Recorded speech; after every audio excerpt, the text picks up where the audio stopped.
Hello guys, I hope you're having an awesome day today. This quick video is a case study on a 1991 BMW 540i.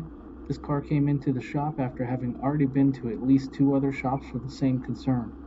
This E34 had death wobble at speeds above 40 miles an hour. Between the 2 other shops, the car had all new front suspension arms, front struts, and all of the steering linkages replaced.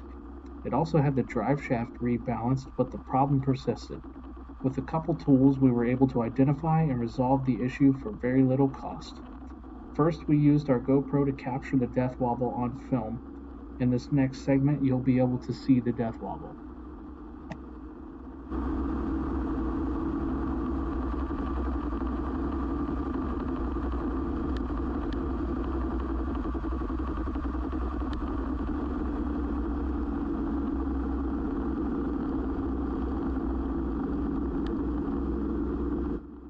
So I'm sure you noticed in the clip there that the tie rod, which has a large piece of yellow tape on it, started to violently shake along with the wheel.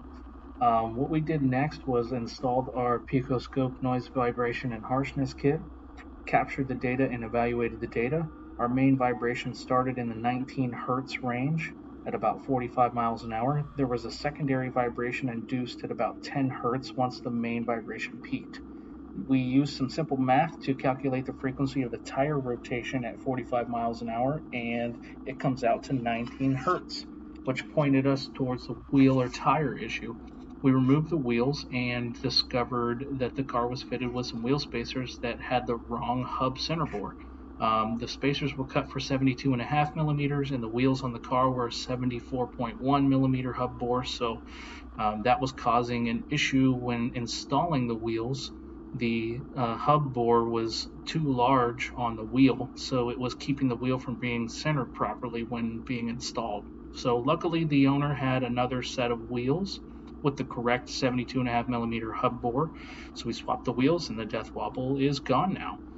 This case really highlights how technology can be used to quickly identify issues, and that guessing can cost vast amounts more money than testing and replacing parts that are proven to be faulty.